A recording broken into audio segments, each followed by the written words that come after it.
You know, in an article I read on just a quick Google search, it said that 87% of Americans believe that it's important to plan for retirement. But the same article also said that less than 40% of those Americans did so. They felt like they had enough money or were doing the right things or had things set up to where they could retire comfortably. You know, at the beginning of our lives, our working lives, they tell us start putting a little bit of money back, right? Start putting money into a 401k. Start putting money back in a savings account. Be ready, right? Because Social Security is not going to be there for you. That's what they warn us about and try to say Social Security will not be there. Make sure you plan for your future.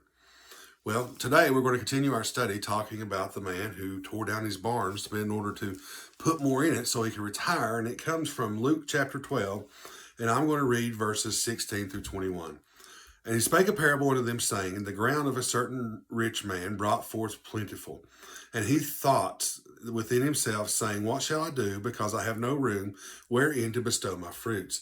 And he said, This I will do. I will pull down my barns and build greater. And there I will bestow all my fruits and my goods. And I will say to my soul, Soul, thou hast much goods laid up for many years. Take thine ease, eat, drink, and be merry. But God said unto him, Thou fool, this night thy soul shall be required of thee. And then who shall these things be which thou hast provided? So is he that layeth up treasure for himself, and is not rich towards God.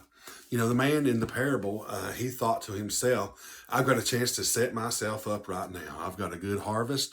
I've got plenty. My barns can't hold what I have. And you know what? I've got to tear down the barns I got, build bigger barns so that I can enjoy my retirement. So that whenever I'm old enough to where I want to just walk away and not work anymore, that I can travel when I want to travel, that I have plenty of times for my hobbies and to do things with my friends, and I'm going to have it made, he thought to himself.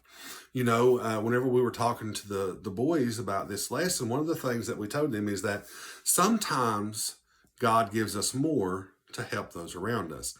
You know, this individual, there was absolutely nothing wrong. It doesn't say there's anything wrong with him having too much, or him being blessed, or him being overflowed with blessings, right? He had such a harvest that his barn could not hold it. But Jesus said the problem was that he was covetous, right? He wanted to hoard it up. He was greedy. He wanted to hoard up all this for himself. Sometimes as believers, we have to realize that God gives us more so we can help those who have less, so that we can be a light to this world, so that we can sow that into ministry, so that we can help our neighbor pay their bills, so that we can help the individual who is hungry or the mom that can't feed their family. And we have extra to be able to provide for those needs. You know, in the New Testament, the disciples, that's the way they lived their lives, right? They lived their lives as my next door neighbor's hungry. Well, I'm going to sell this piece of land I'm not using and give the money to them. Well, in our lives, we have been taught to hoard it up, save it away, because retirement's coming.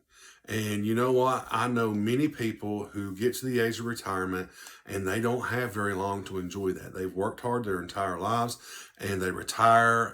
There was one individual not too long ago, weeks within his retirement, he passed away. Had all this money saved up, I hope, you know, he provided for his family, but he never got to enjoy that retirement because his number was up. It was time for him to go. And you know what? Instead of planning for a healthy retirement, what we ought to be doing is plan for a healthy eternity, right? There's nothing wrong with being safe. There's nothing wrong with taking care of your family. There's nothing wrong with planning for retirement. But if that supersedes you planning for eternity, like this individual in the parable, right? He was hoarding it up so he can enjoy it all for himself. But in actuality, we need to be laying up our treasures in heaven. We ought to be building up a bank account in heaven. And you know, that bank account in heaven is based upon faith. Are we doing the things for the Lord that we need to be doing? Are we going to church? Are we loving our neighbors? Are we sharing? Are we giving to God when he asks us to give to him? Or are we in love with our money? Are we building our bank accounts? Are we planning for a bigger house to retire in? Or vacations we're going to take when we go in retirement? We shouldn't be doing those things, right? What we should be planning for is eternity. an eternal relationship with Jesus Christ, where we stand before him and he says, enter in, thou good and faithful servant. You've been faithful over a few things. I will make you a ruler over many. And we're good stewards of what he has given us, right? He places things within our hands. He gives us the earthly finances, the dollar bill, for us to be a steward of, and how we live and how we use it and how we affect those around us with us. It will determine our stewardship, and ultimately it will determine our rewards in heaven.